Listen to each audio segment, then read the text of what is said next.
আসসালামু আলাইকুম রহমতুল্লাহ। আজকে আপনাদেরকে আরেকটি অনলাইন ইউপিএস দেখাচ্ছি। এই ইউপিএসটি double switch on double switch off. এর আগেও আমাদের অনেক ভিডিওতে double switch on double switch অফের ইউপিএসের ভিডিও দেওয়া আছে, ওটাও দেখবেন। তো আমরা সবসময় চিন্তা করি নতুন নতুন সমস্যা হলে সেই সমস্যাগুলো যাতে আপনাদের সামনে নিয়ে আসলে আপনারা কাজ করতে পারেন ইজিভাবে। সেই জন্য আমরা নতুন কোনো সমস্যার জন্য আমরা সেই ভিডিওগুলো করি।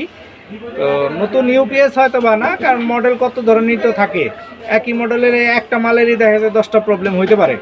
তো আপনারা 10টা প্রবলেমের জন্য যদি মাঝে মাঝে আপনারা ভিডিওগুলো দেখেন, হয়তো বা ওই প্রবলেমগুলো সলভ করতে পারবেন ইনশাল্লাহ। তো এখন এটার যে প্রবলেম ছিল সেটা আপনাদেরকে দেখাবো। প্রথমেই আমি অন করে দেখাই আপনাদেরকে। এই ইউপিএসটি double switch on double switch on off. তো এখানে আরেকটা বিষয় আছে, আপনারা দেখেন এই ইউপিএসটি এখন সম্পূর্ণ ইনভার্টার মোডে চলতেছে। কারেন্ট চলে গেলে কিন্তু ব্যাকআপ মোডে যাবে। তো আবার অনেকেই দেখবেন যে এখানে যে প্রবলেমটা হয়, ইনভার্টার এটাও জ্বলে, আবার এই যে বাইপাস এই এলইডিটাও জ্বলে। তো সেই ক্ষেত্রে কি হয়, সেটা হচ্ছে আপনার কারেন্ট থাকা অবস্থায় বাইপাস মোডে চলে, কারেন্ট চলে গেলে সে ইনভার্টার মোডে চলে। তো যার কারণে এটা যাতে আপনারা সলভ করতে পারেন সেটা আমি দেখাই দিব, সেটা কিভাবে কিবোর্ড থেকেই করা যায় সেটা করতে পারবেন। তো এটার যে প্রবলেমটা ছিল এটা আমি দেখাচ্ছি। আমি প্রথমে ইউপিএসটা অফ করে নিলাম। অফ করার পরে আমি এটা যে জিনিসটা দেখেন, আমরা নর্মালি কে স্টার যে ইউপিএসগুলোতে এসপিএস মডিউল দেখি, যে ওইটা যেখানে থাকে এটাও কিন্তু সেখানেই আছে। তো এটাই হচ্ছে এটার এসপিএস মডিউল, এটা পাওয়ার সাপ্লাই। এটার প্রথমে এই পাওয়ার সাপ্লাইটাই খারাপ ছিল, তো আমরা পাওয়ার সাপ্লাইটাও চেঞ্জ করে দিছি।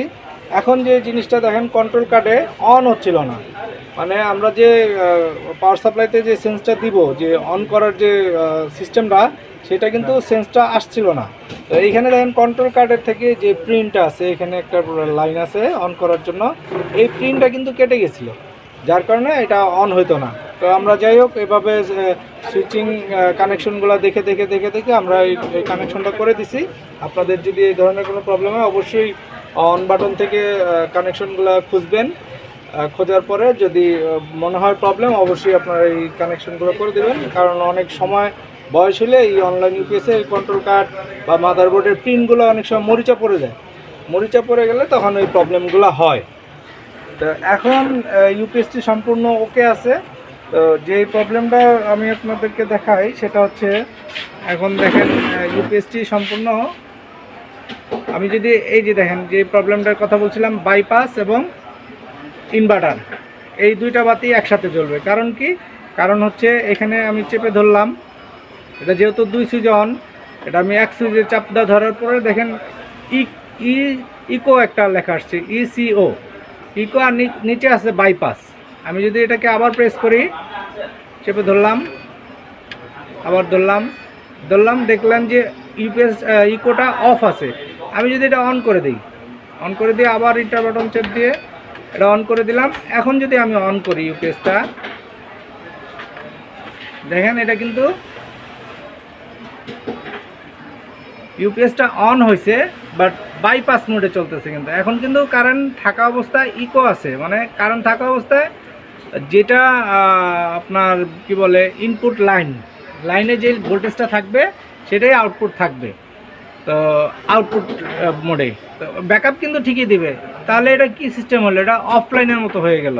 যে অফলাইন ইউপিএস যেরকম কারেন্ট থাকলে বাইপাস মোডে চলে, আর কারেন্ট চলে গেলে ব্যাকআপ মোডে চলে, সেই সিস্টেমের হয়ে গেল। তো এটাকে করার জন্য, সলভ করার জন্য আপনি আবার ইকোতে যাবেন। ইকোতে গেলে আপনি ইকো বাটনটা আবার চেপে ধরেন, এখানে অন লেখা আসছে, এটা আপনি অফ করে দিবেন। অফ করে দিয়ে আবার ইন্টার প্রেস করেন, এই আবার লাইনে চলে আসছে।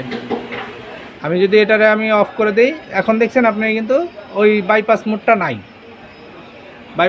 নাই, এখন কিন্তু সরাসরি ইনভার্টার থেকে চলতেছে। অনলাইন ইউপিএস যে ইনভার্টার থেকে চলে সরাসরি, যে কারেন্ট থাকলেও কোনো ট্রান্সফার টাইম নাই, কারেন্ট চলে গেলেও কোনো ট্রান্সফার টাইম নাই, সে অলওয়েজ আউটপুট দিবে ইনভার্টার থেকে। আমি যদি আবার অফ করে দিই, এখন সে বাইপাসে আছে।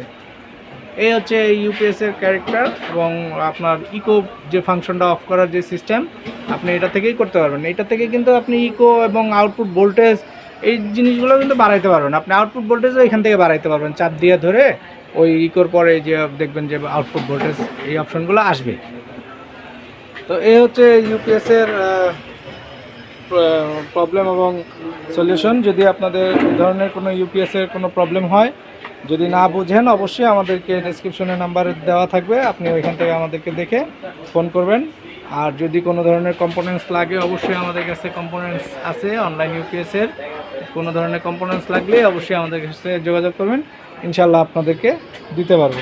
আমাদের কাছে হিউজ পরিমাণ কন্ট্রোল কার্ড, হ্যাঁ, মাদারবোর্ড, চার্জার কার্ড, এই ধরনের কার্ডগুলা আছে। আপনাদের লাগলে অবশ্যই আমাদের সাথে যোগাযোগ করবেন। আর কোনো ধরনের প্রবলেম হলে তো আমরা অবশ্যই আপনাদেরকে সলিউশন দেবো, সাজেশন দিব, ওই অনুযায়ী কাজ করবেন, ইনশাল্লাহ হয়ে যাবে। তো ভালো থাকবেন, আজকে এই পর্যন্তই। আল্লাহ হাফেজ।